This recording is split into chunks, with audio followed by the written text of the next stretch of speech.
My name is Chris Hayward, and these are the Victorian Volcanic Plains. Today I'm going to show you how to survive in Devil's Kitchen.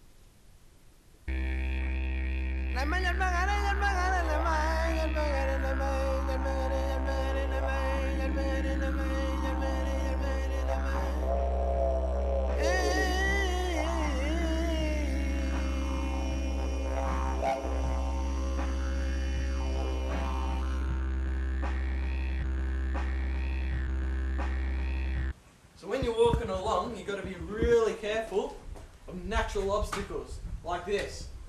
Now there's no way to go up or around this obstacle, but there's a hole through the cliff, so one of the only ways to get through is going to be to swim through. You can't climb on the edges because it's all overhanging on and upside down angle, so it's going to be almost impossible to traverse along it. So the easiest way to get through this is to basically jump in and swim. So the water's clear, I can see the bottom, there are some rocks but they're mostly all flat. But when it's so clear, it's hard to judge how deep it is.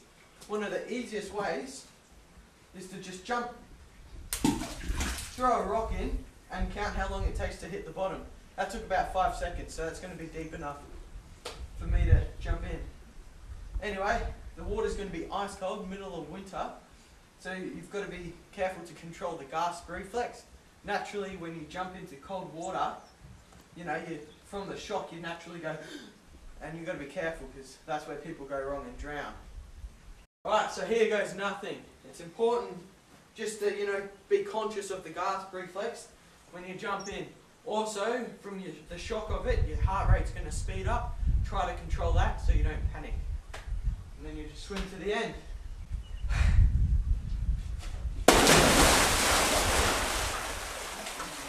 Alright, so from the initial jump, your breathing goes up, your heart rate goes up, and it's just damn cold.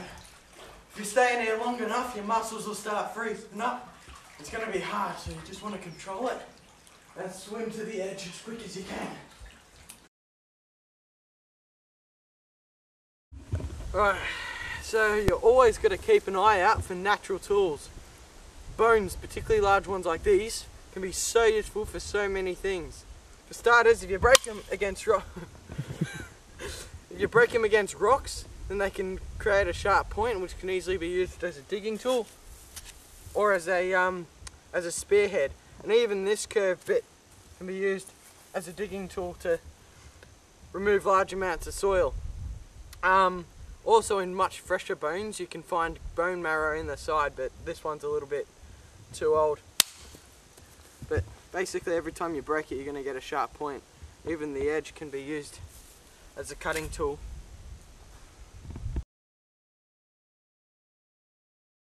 In a survival situation, you'll almost always come across signs of civilization. These cattle are most likely runaways from an old farm, and they're probably miles away from home. This usually creates a false sense of hope that civilization is near. It's getting near night time. You want to start setting up camp before it gets dark. There's nothing harder than setting up camp in the dark. So for this sort of terrain where you're not prone to flooding or anything, there's no major predators, a simple lean-to shelter will do the trick. So you find a low-lying branch like this, doesn't have to be particularly strong, and then you start building on from there. Basically the general idea is to have one side roofed and the other open. Here of the shelter, you've got a couple support beams for the roof, and then you just pretty much crawl under it, and that's fine for the night. It'll keep you dry from any rain. So yeah, the easiest thing is to just get nice straight branches like this for the roof.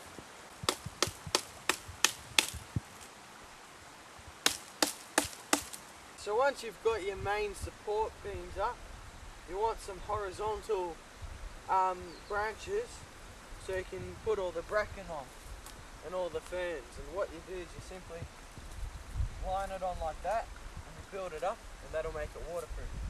Alright, so the shelter's finally finished. It's a simple lean-to You know, it's got enough overhang to keep the rain off me. It's nothing special, but it'll keep you warm and dry. The ground is well insulated, and one thing you can do is just have a fire, and then the shelter will reflect the heat. So we've got a bunch of dry stuff here, and now it's really a matter of getting it started. Alright, and now that you've got your fire going, you'll pretty much be all good. That'll be nice. Just this fire is going to be enough to keep you nice and warm. I can feel the heat being reflected off the shelter, and even once it's gone out, the coals will keep you beautifully warm. Another thing is it'll also help keep mosquitoes away and predators. Warning: the following scenes are highly dangerous and should not be attempted at home. Chris Hayward is trained to safely handle venomous snakes. Wild Tin Productions and its crew take no responsibility for your own stupidity and will not be liable for any harm caused to you by reenacting any of the following activities. A Bacchus Marsh boy has survived after being bitten by a venomous snake near his home. Even more amazing, the quick-thinking teen grabbed the deadly reptile so doctors would know how to treat him. Out of the world's 25 top deadliest snakes, Australia has about 21 of them. Red-bellied black snakes, like this little fella here, can give a potentially deadly bite.